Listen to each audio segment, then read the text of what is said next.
ada gundukan batu yang seperti punya sisik, ada sisiknya dulu. Iya. Menurut kepercayaan setempat, bahkan lebih panjang dari itu. Jadi mungkin sekitar 500 meter, dan itu mulai dari hutan yang ada di sekitar pesisir hingga dia menjorok ke laut selatan. Gitu.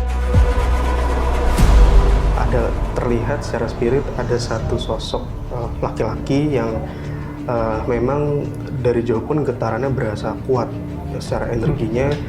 Beliau itu berdiri terus di batu itu, di ujung batu itu.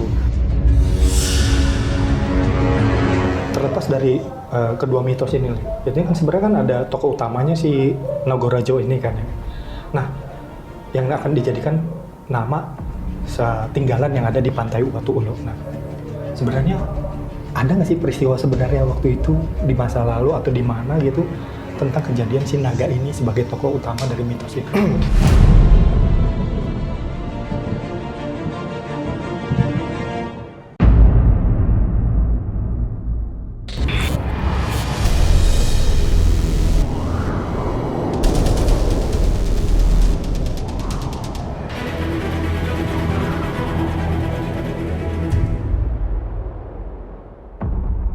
Assalamualaikum warahmatullahi wabarakatuh. Waalaikumsalam.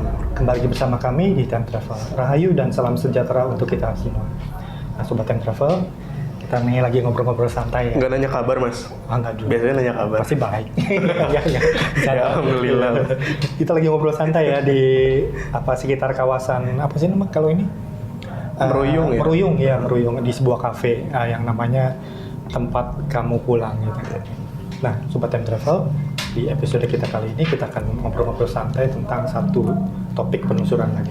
Ada sebuah pantai yang penuh dengan daya tarik mitos yang memberikan nuansa magis, lebih dari sekedar panorama pantai yang indah aja gitu. Nah, di pantai ini Liv, itu ada bebatuan yang bertekstur mirip sisik ular dengan struktur yang memanjang sekitar 110 meter dari bibir pantai gitu ya, dengan lebar 4 meter. Tapi menurut kepercayaan setempat bahkan lebih panjang dari itu. Jadi mungkin sekitar 500 meter, dan itu mulai dari hutan yang ada di sekitar pesisir hingga dia menjorok ke laut selatan gitu.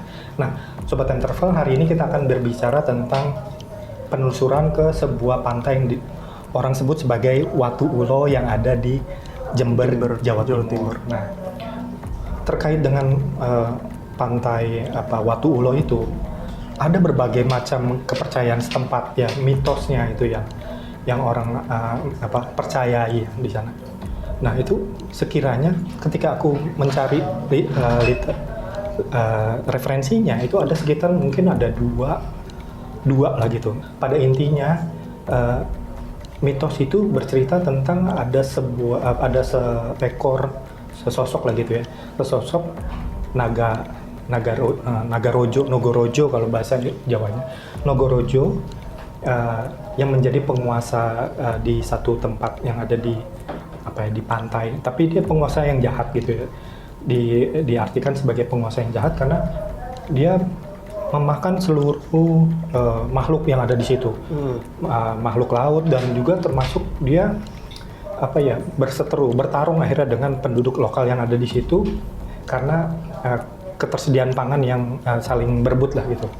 Sampai akhirnya datanglah 2 orang pemuda mau mancing di situ di kawasan tersebut. Nah, 2 pemuda ini dibilang sebagai Raden Mursodo dan sama Raden Said. Nah, yang terakhir ini Raden Said, mereka percaya yang di masa akan datang dikenal sebagai Sunan Kalijaga. Nah, dalam versi yang lainnya beliau disebut sebagai Joko Samudro malah di versi yang lainnya.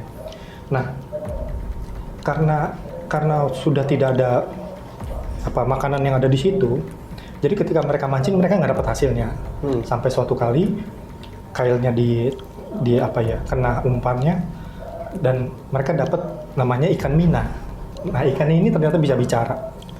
Ketika dia ditangkap, dia memohon-mohon supaya dia tidak dijadikan makanan lah gitu. Dia memohon untuk dilepas kembali. Akhirnya Raden Mursodo dengan rasa ibanya dia mau melepaskan lagi ikan mina itu dengan imbalan bahwa nanti akan diberikan sisik emas dari ikan mina ini. Tapi begitu dilepas itu, ikan minanya itu langsung dilahap sama Nogorojo itu. Nah, geramlah Raden Mursodo. Hingga akhirnya naga ini dipotong menjadi 3 bagian. Nah, yang menarik di sini adalah ini tempat-tempat terpisahnya naga raja yang terbelah ini berada di tempat-tempat yang sangat berjauhan, kecuali antara badan yang ada di Jember itu, yang ada di Watu Ulo, dengan kepalanya yang mungkin kalau secara geografis bertetanggaan lah ya, antara Jember dan Banyuwangi. Nah, kepalanya ada di sana, ada di pantai Gerajagan. Sementara buntutnya itu sendiri ada di daerah Pacitan, itu agak jauh. Mitos yang kedua yang dia banyak dihubungkan dengan sosok Aji Soko. Aji Soko itu kan pembawa aksara di masyarakat Jawa ya, pembawa aksara di masyarakat Jawa. Jadi ketika itu beliau mau mengajarkan ilmunya ke murid-murid yang terpilih, hanya untuk yang terpilih. Tapi ketika dia mengajarkan ilmunya, kebetulan lewat ayam. Sampai akhirnya ayam itu ternyata menyerap ajaran yang diajarkan oleh Aji Soko kepada murid-muridnya. Sampai suatu ketika ayam itu bertelur, tapi ketika menetas itu yang ditetaskan adalah seekor Nogorojo itu, ular naga lah. Nah, sampai suatu kali dia bertanya-tanya, sebenarnya aku siapa sih, siapa orang tuaku. Nah, orang-orang di tempat itu mengatakan, bertanyalah pada orang yang memang bisa menjawab. Akhirnya dibawalah naga ini ke Aji Saka. Nah, Aji Saka bilang begini, kamu bisa bertemu nanti dengan orang tuamu jikalau kamu berwujud manusia, dan itu harus kamu lakukan dengan cara bertapa. Nah, ini kan yang aku pikir lebih lebih absurd lagi lah kalau bahasaku. Ini kan kalau bahasa mitos itu kan bahasa yang absurd ya. Terlepas dari kedua mitos ini, jadi kan sebenarnya kan ada tokoh utamanya si Nogorojo ini kan. Nah, yang akan dijadikan nama setinggalan yang ada di pantai Watu Ulo. Nah, sebenarnya ada nggak sih peristiwa sebenarnya waktu itu di masa lalu atau di mana gitu tentang kejadian si naga ini sebagai tokoh utama dari mitos itu? Oke. Bismillahirrahmanirrahim. Sebetulnya sebelum kita ngangkat episode tentang Watu Ulo ini, ada beberapa orang komen untuk ngangkat tentang Watu Ulo di kolom komentar kita di episode-episode sebelumnya. Cuman kenapa kita baru angkat sekarang? Ya karena lagi-lagi kita kalau angkat sesuatu harus atas izin dan persetujuan dari Yang Maha Kuasa dan dari apa yang akan kita angkat kan gitu.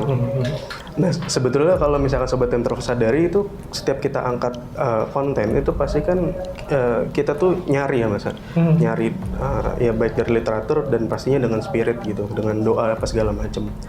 Nah, ketika sekarang ini kita teringat lagi dengan komen-komen yang ngangkat Watu Ulo, saya kan juga kita ngeliat lagi ke sana dan ya mungkin Yang Maha Kuasa memang berkehendaknya baru pada saat ini kita bisa angkat tempat itu, karena pada saat kita ngelihat tempat tersebut kan ada terlihat secara spirit ada satu sosok laki-laki yang memang dari jauh pun getarannya berasa kuat secara energinya.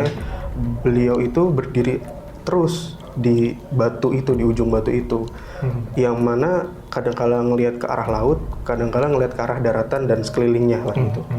Nah, beberapa kali kami ngelihat beberapa kali ke sana secara spirit, beliau masih berdiri di situ, ya berhari-hari di situ, ya ibaratnya di situ aja, diem aja, cuman nengok terus ngeliat sini, ngeliat lagi ke laut, ngeliat lagi ke daratan. Terlepas dari ombak besar yang ada di situ juga, iya tetap di situ. Ya pokoknya di situ aja gitu, pokoknya di situ aja, pagi, siang, sore, malam lah intinya gitu.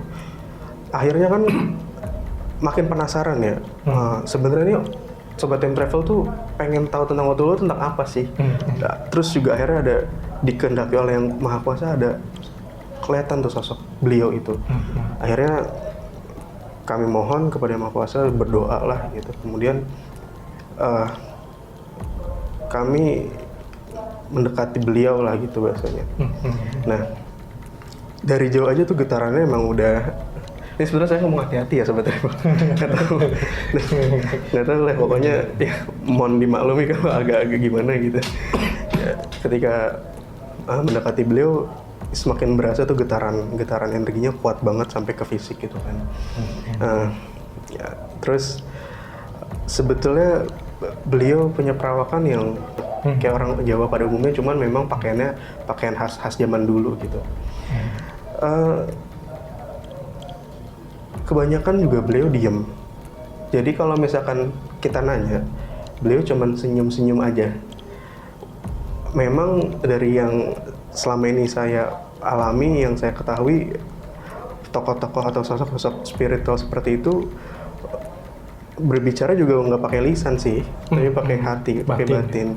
Makanya juga beliau cuma senyum-senyum. Tapi memang secara batin beliau nggak banyak bicara.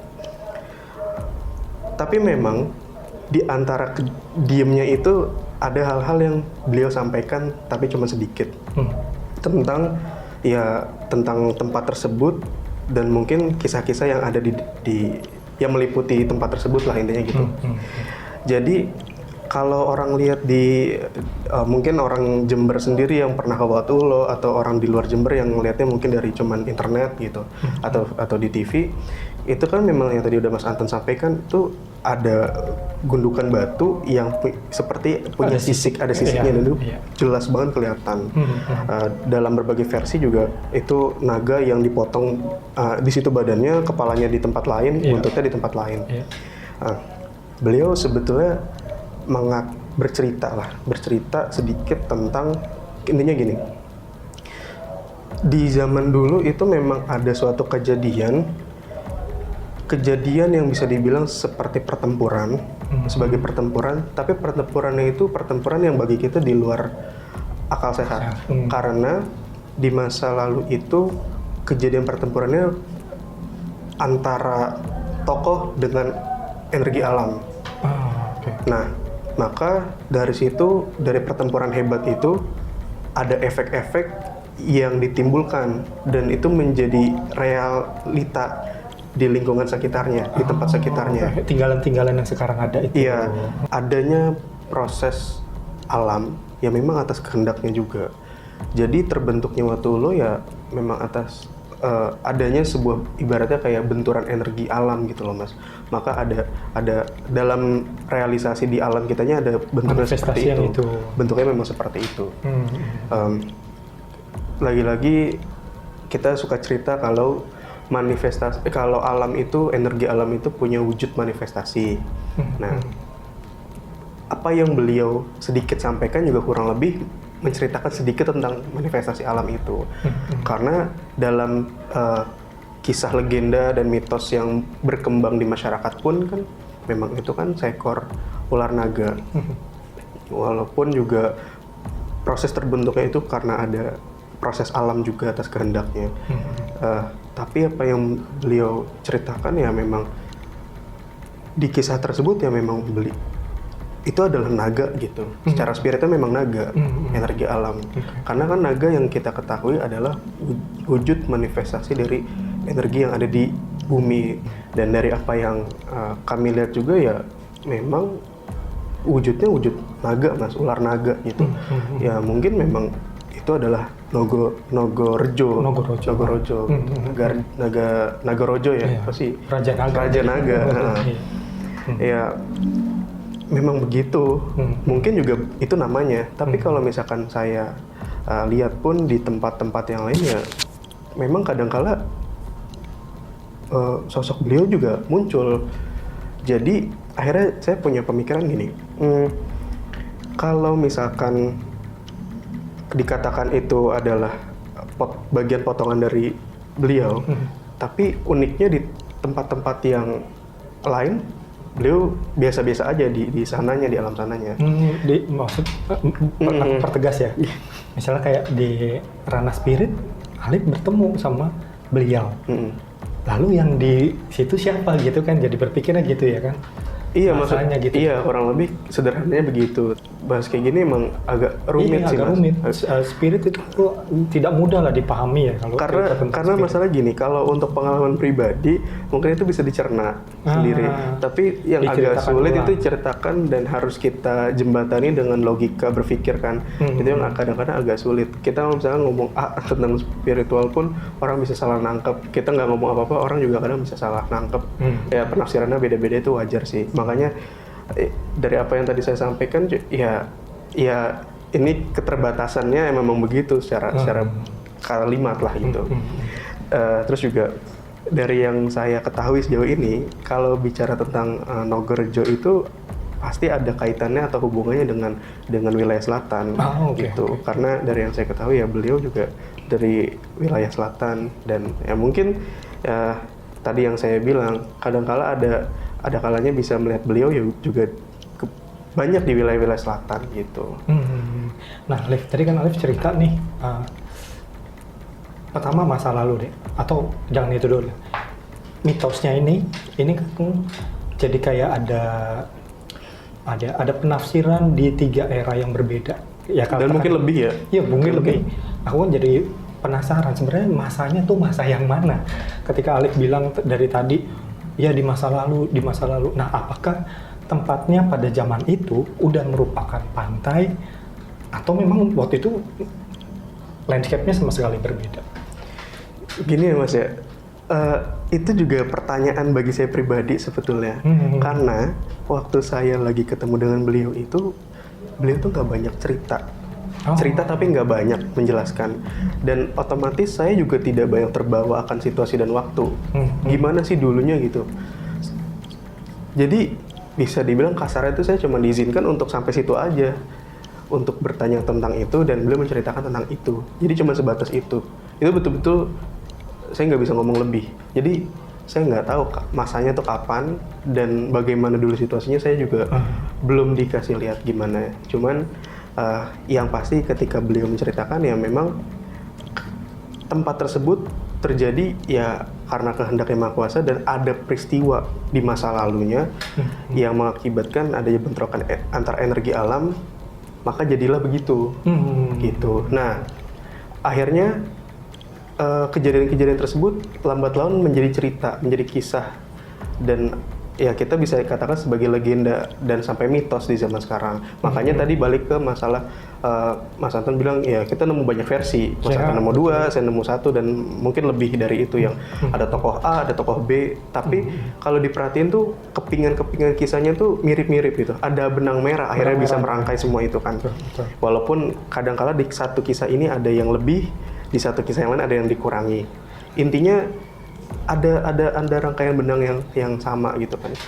Nah, itu juga hal yang saya coba tanyakan ke beliau. Beliau sederhananya menjawab, legenda itu ada karena ada sesuatu yang terjadi di masa yang lampau. Kadangkala penafsiran orang itu bisa berbeda, tergantung di mana dia tinggal dan bagaimana kebudayaan yang di sekitar itu mendukungnya. Ya mungkin itu berkaitan dengan legenda yang selama ini literatur yang kita baca, legenda-legenda tentang Watu Ulo itu ada yang berbeda versi. Ya balik lagi itu sebagai kearifan lokal masing-masing daerah sih Mas. Itu. Jadi apakah itu seperti itu kisah di masa lalunya? Ya bisa begitu, tapi juga nggak seperti itu juga gitu. Itu kurang lebih yang beliau sampaikan sebegitu. Karena dari yang beliau sampaikan, dari yang saya ketahui juga, adanya kisah-kisah rakyat, legenda dan sebagainya, walaupun berbeda versi, tapi di situ punya maksud dan nilai yang terkandung di dalamnya gitu. Makanya tadi ada keping-kepingan yang bisa merangkai itu semua, ada tetap ada benang merahnya. Nah, di samping itu ada kisah-kisah yang punya maksud dan tujuannya kenapa kisah itu ada, legenda itu jadi terbentuk di masyarakat sampai ke zaman sekarang. Kurang lebih gitu sih Mas. Ya, artinya kan kayak penelusuran Alif, apa yang Alif saksikan itu juga ya belum tentu juga mengkonfirmasi mitos-mitos yang udah pernah ada. Pada zamannya mungkin itu yang orang tangkap kali ya sebagai ini ya, tentang ada sesuatu yang istimewa di daerah tersebut lah. Itu yang kemudian jadi apa ya? Jadi yang bisa diceritakan lah gitu. Mungkin ketika pembacaan zaman sekarang juga mungkin jadinya bisa berbeda juga. Iya, gitu. nah itu yang uniknya itu bener yang tadi Mas Anton bilang ya. Karena sepengetahuan saya ya Mas ya, sejauh yang saya tahu gitu, tempat di sekitar kita ya, di bumi lah gitu sekitar kita, kalau ada tempat yang unik dan kalau ada tempat yang unik dan misterius gitu, itu biasanya ada suatu cerita yang menarik yang bisa kita ungkap gitu. Dan biasanya energinya juga bagus. Salah satunya Watu Ulo. Gitu. Gitu sih Mas. Iya. Ada lagi atau kayak ini terkait dengan ini. Kita kan pernah tuh mengangkat terkait juga dengan peninggalan-peninggalan yang semacam ini kayak Naka Cave yang ada di Thailand dan juga ada yang di Tapak Tuan itu ya. Udah masuk. Oke. Ada lagi nggak? Kayaknya udah sampai situ deh Mas. Sampai situ aja untuk episode kali ini. Oke. Nah, Sobat Time Travel, semoga apa yang Alif sampaikan itu bisa memberi satu keluasan lagi tentang bagaimana kita melihat ada sesuatu yang istimewa di Watu Ulo yang ada di Jember. Nah, Sobat Time Travel, sampai di sini dulu episode kita kali ini. Tetap like, share, comment, and subscribe untuk selalu terhubung dengan video-video kita yang terbaru. Sampai kita bertemu lagi di penelusuran selanjutnya. Wassalamualaikum warahmatullahi wabarakatuh.